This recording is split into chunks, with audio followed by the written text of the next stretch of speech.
উপস্থিত সংগ্রামী বন্ধুগণ, সকলকে পাহাড়ি ছাত্র পরিষদ কেন্দ্রীয় কমিটির পক্ষ থেকে সংগ্রামী শুভেচ্ছা জানাচ্ছি। আমার বক্তব্য শুরুতে গুলমারা রামসবাজারে 3 তরুণ যারা নিহত হয়েছেন, শহীদ হয়েছেন, তাদেরকে শ্রদ্ধা করে স্মরণ করছি।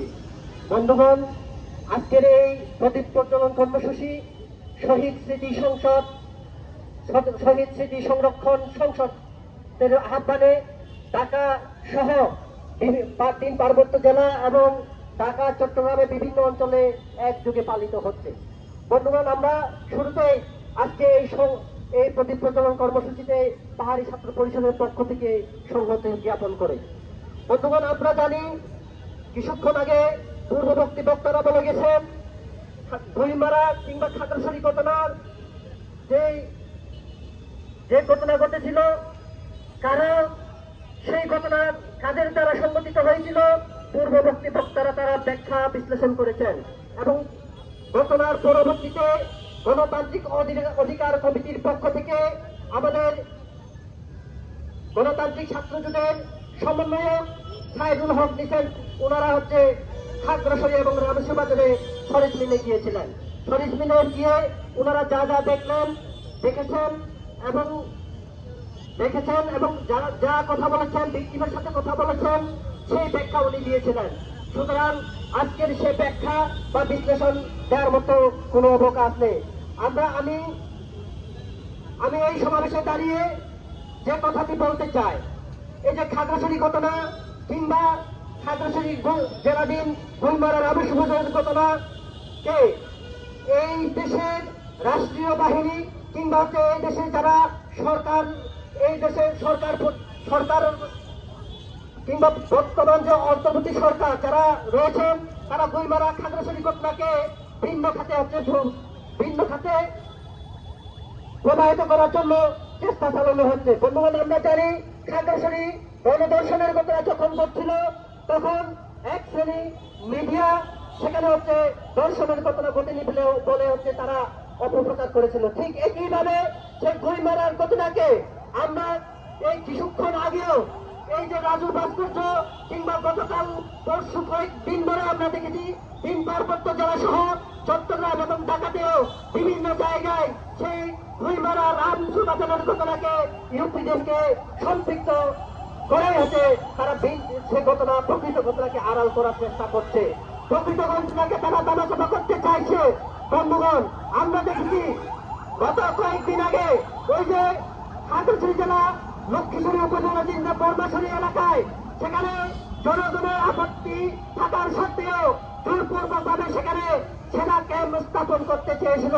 সেখানে 200 শতাধিক সেনাবাহিনী মোতায়েন করে সেখানে সেনা ক্যাম্প স্থাপন করতে চাইলে সেখানকার যে লক্ষ্মীছড়ি এলাকাবাসী তার বিরুদ্ধে রুখে দাঁড়ায়।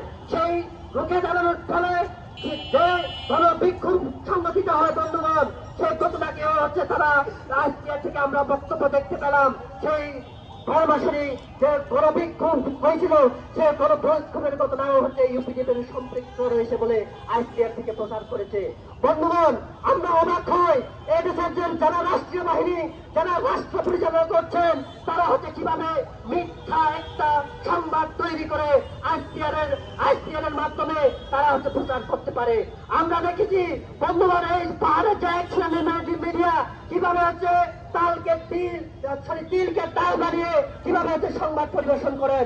আমরা আজকে এই সমাবেশ থেকে তার ধিক্কার জানাই এবং বস্তুনিষ্ঠ সংবাদ প্রকাশের জন্য সেই সংবাদ কর্মীদেরকে আমরা আহ্বান জানাই। বন্ধুগণ, আমরা দেখেছি এই যে রামসবাজারের ঘটনা আর খুব একটা ধিক্কারজনক বিষয় হলো, এটা মিডিয়াতে হচ্ছে প্রচার করেছিল এই যে রামসবাজারের ঘটনা থাকি বর্মাছড়ি থেকে এসে হামলা করেছে। বন্ধুগণ, কি আশ্চর্য বিষয়!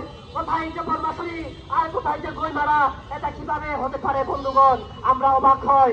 আমরা এই আইসিআর এর যে মিথ্যা সংবাদ, একই সাথে সেখানকার যে এক শ্রেণী মিডিয়া যে মিথ্যা সংবাদ পরিবেশন করছেন, আমরা তার তীব্র নিন্দা জানাই এবং সেই রকম ভবিষ্যতে সেরকম যে মিথ্যা সংবাদ প্রকাশের থেকে বিরত থাকার জন্য আমরা আহ্বান জানাই।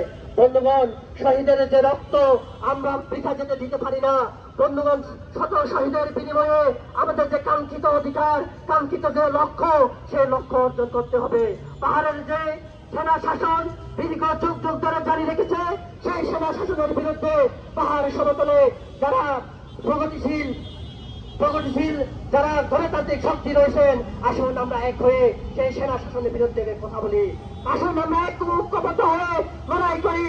আমরা পাহাড় এবং সমতলে যে জাতিসত্তা সম্মানিত যে অধিকার, সেই ন্যায্য অধিকারের কথা বলি এবং এই আহ্বান জানিয়ে আমরা আজকে সমাবেশ থেকে আহ্বান জানাই, এই যে গুইমারার ঘটনা অবিলম্বে বিচার করতে হবে। আর একটা বিষয় না বললে নয়, এই যে গুইমারা রাম সমাজের ঘটনা তদন্ত কমিটি তথাকথিত একটা তদন্ত কমিটি গঠন করা হলো জেলা প্রশাসক থেকে। আজকে প্রায় 1 মাস অতিক্রম হলো, সেই তদন্ত কমিটি কি হলো আমরা জানতে পারি না বন্ধুগণ, আমরা জানি না। এবং কি একই সাথে সেখানকার যে সিভিল শাসনের মিথ্যাচার কিংবা এসপির যে মিথ্যাচার আমরা বক্তব্য বিবৃতিতে দেখতে পেলাম।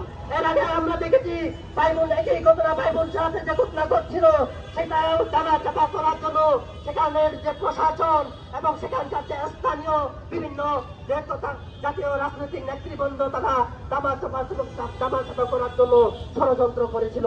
একই ঘটনা সেপ্টেম্বরে 19-20 সেপ্টেম্বরে যখন দিঘিনালা এবং খাগড়াছড়ি সদরে সেনাবাহিনীর গুলিতে 4 জন তরুণ নিহত হয়েছিলেন, সেই ঘটনাটিও হচ্ছে তারা দামাচাপা করার জন্য ষড়যন্ত্র চালিয়েছিল। সেই ঘটনা সেপ্টেম্বরের ঘটনা, তারা এই অন্তর্বর্তী সরকারের একটা উচ্চ তদন্ত কমিটি গঠন করা হয়েছে।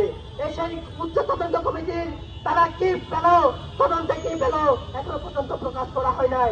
এটা হচ্ছে পার্বত্য চট্টগ্রামের যে রাষ্ট্রীয় এবং সরকারের যে দৃষ্টিভঙ্গি। বন্ধুগণ, আমরা আজকের এই সমাবেশে পাহাড়ের যে সেনা শাসন, সেই সেনা শাসন প্রত্যাহার করার মাধ্যমে অবিলম্বে সেনাবাহিনীকে বেরাগে ফিরে যাওয়ার দাবি জানাই। একই সাথে হচ্ছে রামেশ্বর, খাগড়াছড়ি, দিঘিনালা এবং রাঙামাটি যে অনেক হত্যাকাণ্ড ঘটেছে, সে অনেকের ঘটনা যারা সাক্ষী, যারা জড়িত রয়েছেন তাদেরকে বিচার করতে হবে। এবং যারা সে গুইমারা 3 জন তরুণকে হত্যার নির্দেশনা দিয়েছিলেন, সেই গুইমারা রিজিয়ন কমান্ডারকে অবিলম্বে সেখান থেকে প্রত্যাহারের দাবি জানিয়ে আমি আমার বক্তব্য এখানে শেষ করছি।